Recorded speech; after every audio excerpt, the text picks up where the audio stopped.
It started life as a company called SAID, which stood for the Italian Darroch Automobile Company. But, like so many startups even 100 years ago, it wasn't long before it began to falter. Drastic action was needed to save it.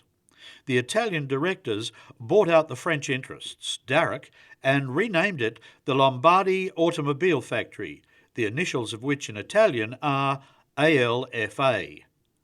The year was 1910. Looking back over its century of existence, the Alfas, made between the wars from 1920 until 1940, are among the most stylish, innovative, sophisticated and desirable automobiles ever produced. Arguably, one of the greatest from this period was the 2500 SS 6C, and thanks to the historic and vintage team, the world has regained an example of this sensational motorcar. This is a 6C 2500 SS Alfa of 1939-1940. It's a recreation of the works racing car that the factory built to run in the Mille Omega and the Le Mans 24-hour race. They, the year before, they'd produced a coupe version of a Grand Prix car.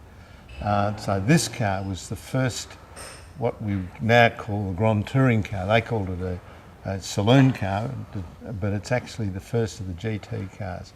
And the reason that the owner wanted a recreation of this is pretty obvious, because when you have a good look at it, it's got all the key design features that we see in a lot of cars that came after that date. So it's really the first GT racing car that was campaigned by the factories, any of the factories.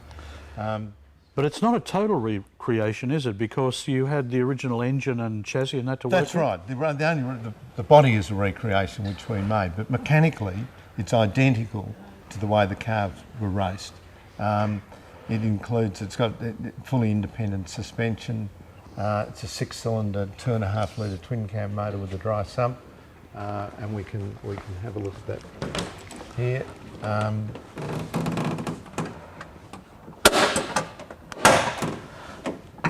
So mechanically, it's identical. In fact, the performance and all the horsepower and whatnot is about the same as the factory had when they raced the car. You built this from photographs, is that right? Photographs, that's correct, yeah. No plans? No plans. We built it from photographs.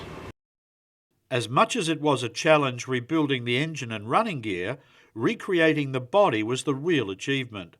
In that era, the bodies from works cars were often removed and destroyed at the end of a racing season, ready for the next year's version, so only photos, and not very many of them, were available of how the car originally looked. First, a small model was produced. Then things got bigger. From the small model, a bigger buck was made, and the reason they made a buck for this was so important to get the shapes, the external shapes right, but also we've made this the same way that the Touring made the cars, and that's in what they call a superleggera tube, so that the actual frame is made first and then the aluminium panels are moulded over the top. So when you look inside the car, it's very much like an aeroplane construction of that period. Touring were involved in the design and manufacture of aeroplanes, and they invented this tubular structure construction. So you make a tubular frame, and you can see in the roof the tubes, and then the aluminium panels are formed over it and folded and rolled over the edge. So that's what holds the aluminium on. Actually, the rolled edge is round there. More than a couple of weeks' work, I think. A little bit more than that. How much probably more? About 3,000 hours of work went into this car. Detail, it's got copies of the correct seats, all the instruments, the original style of instruments, headlights are the original, and the filler caps, and also tail lights, all original. Paul won't actually say as much, but this is virtually the only example of this classic Alfa now in existence.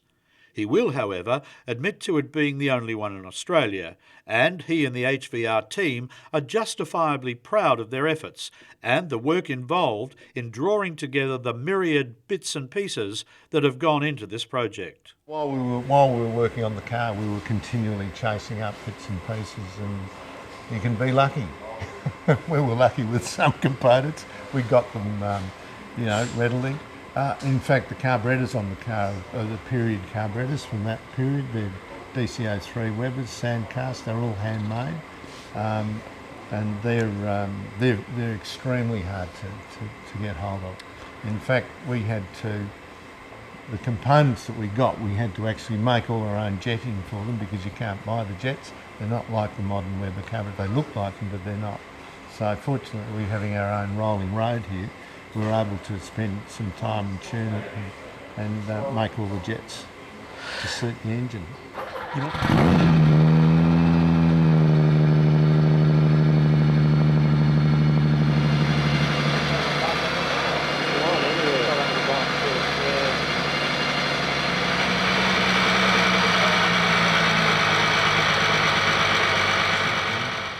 You must be very proud of the way it looks now. Oh yeah, it's very exciting to see it, but it's more exciting to drive it. I mean, it's a fantastic car to drive, and it gives the owner a lot of pleasure, which is even better, but a lot of other people, because in Australia we don't normally get to see such rare cars of this type.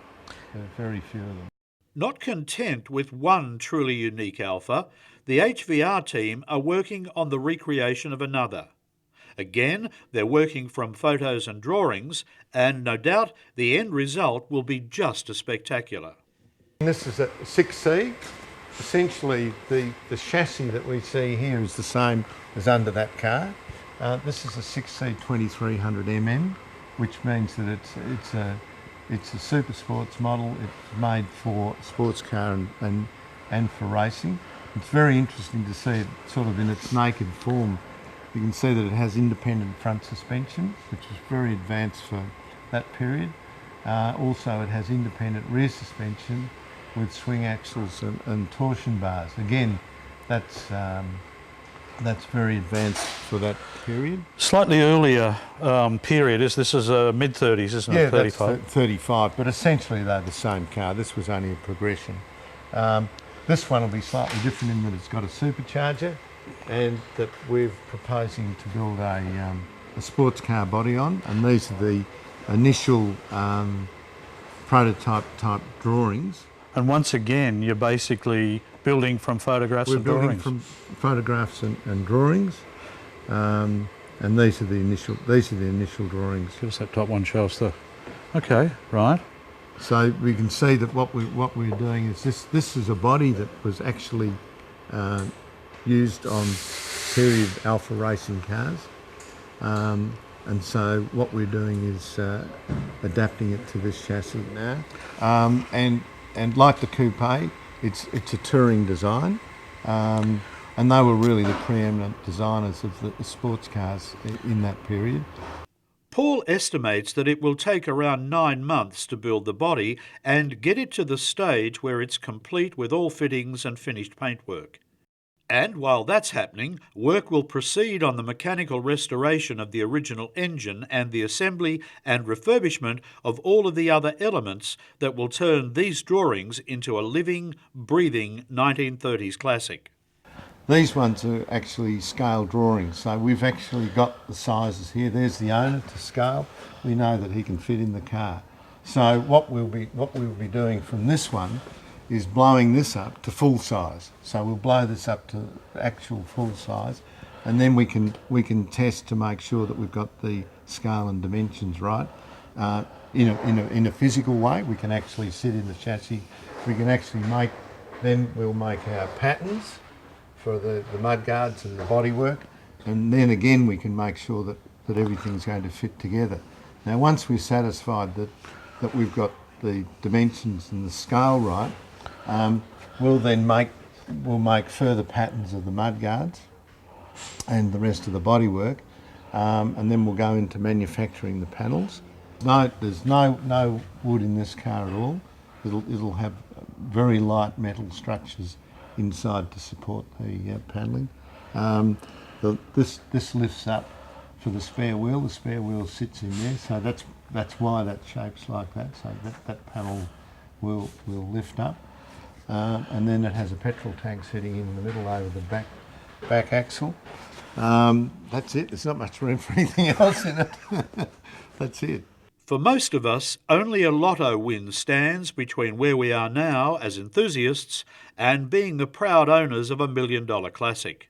But at the end of the day, it's all about the passion we have for the great automobiles of the past, whether we're owners or just appreciators of other people's good fortune.